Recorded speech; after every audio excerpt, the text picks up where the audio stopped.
Greetings children. Welcome to the second part of some natural phenomena.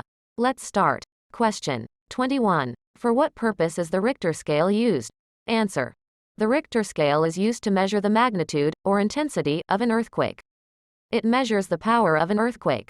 The destructive earthquakes have magnitudes higher than 7 on the Richter scale. Question 22. Name 2 events, other than earthquakes, which can cause tremors on the Earth. Answer. The tremors on the Earth can be caused when a volcano erupts or when a meteor hits the Earth. It can also be caused by an underground nuclear explosion. Question 23. In the context of an earthquake, which one is deep under the ground, focus or epicenter? Answer. Focus of an earthquake is located deep under the ground. Focus is the point inside the crust where the pressure is released. The point on the Earth's surface above the focus is called the epicenter. Question 24. State whether the following statements are true or false. A. Like charges attract each other. Answer. A. This statement is false. Like charges repel each other and unlike charges attract each other. B. A charged glass rod attracts a charged plastic straw. Answer. B. This statement is true. A charged glass rod has positive charge on its surface and a charged plastic straw has negative charge on its surface. The charges are opposite in nature and hence, they attract each other. C. Lightning conductor cannot protect a building from lightning.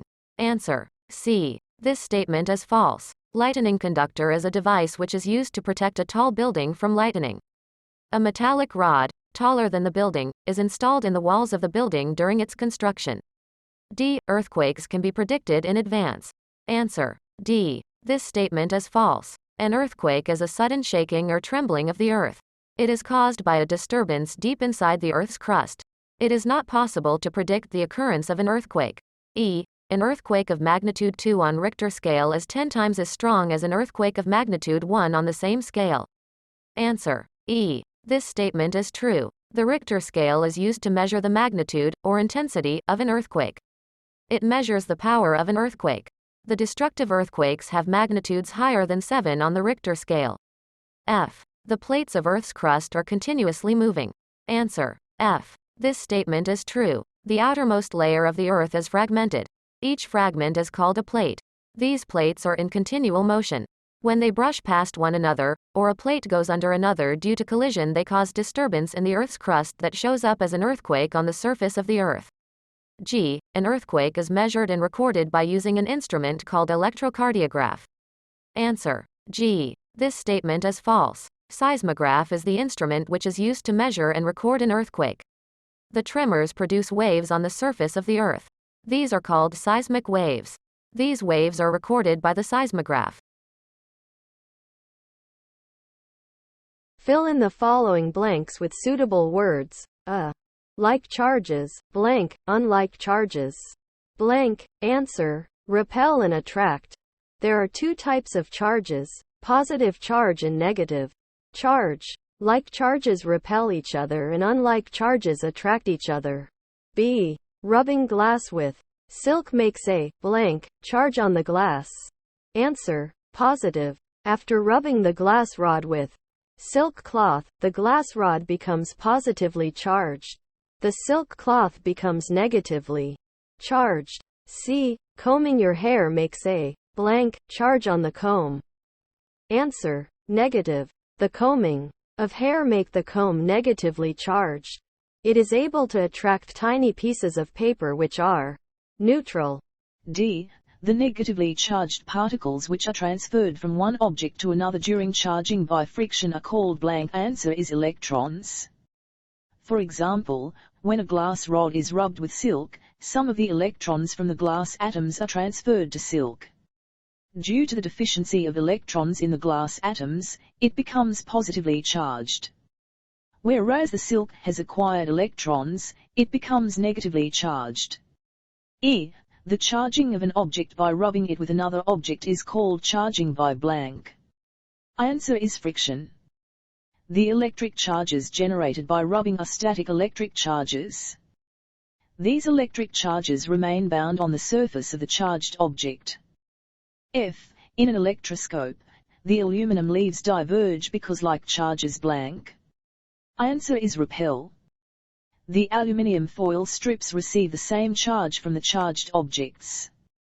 The strips carrying similar charges repel each other and they become wide open.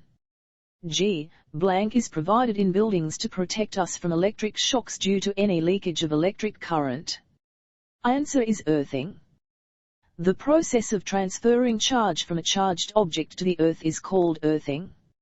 H. Lightning is nothing but in blank spark. Answer is electric. Lightning is the name given to the flash of light which occurs in the sky during the rainy season. The process of electric discharge between clouds and the earth or between different clouds causes lightning. I. Each fragment of the earth's crust is called a blank. Answer is plate. The outermost layer of the earth is fragmented. Each fragment is called a plate. These plates are in continual motion. Question 26. Why does a plastic comb rubbed with dry hair attract tiny pieces of paper? Answer. The electric charges generated by rubbing are static electric charges. These electric charges remain bound on the surface of the charged object. When a plastic comb is dry hair, it becomes negatively charged. The negatively charged comb induces a positive charge on the pieces of paper which are neutral in nature. As we know that the unlike charges attract each other, plastic comb attracts tiny pieces of paper. Question 27. How will you charge a glass rod by the method of friction? Answer. The electric charges generated by rubbing are static electric charges. These electric charges remain bound on the surface of the charged object. A glass rod can be charged by rubbing it with silk cloth. When a glass rod is rubbed with silk, some of the electrons from the glass atoms are transferred to silk. Due to the deficiency of electrons in the glass atoms, it becomes positively charged. Whereas the silk has acquired electrons, it becomes negatively charged. Question 28. How will you charge an inflated rubber balloon by the method of friction? Answer. An inflated balloon can be charged by rubbing it against the woolen cloth. Explanation. Upon rubbing, the wool loses electrons and it causes the electrons to move from the wool to the balloon's surface. The rubbed part of the balloon now has a negative charge. Question 29. How will you charge a plastic comb, plastic scale or plastic pen, by the method of friction? Answer. The electric charges generated by rubbing are static electric charges. These electric charges remain bound on the surface of the charged object. A plastic comb can be charged by rubbing. The plastic comb will carry a negative charge. Question 30. How will you charge a ballpoint pen refill by the method of friction? Answer. A ballpoint pen refill can be charged by rubbing it against the wool cloth. It becomes negatively charged. When we bring it close to bits of paper, the paper gets attracted to it. Paper is electrically neutral.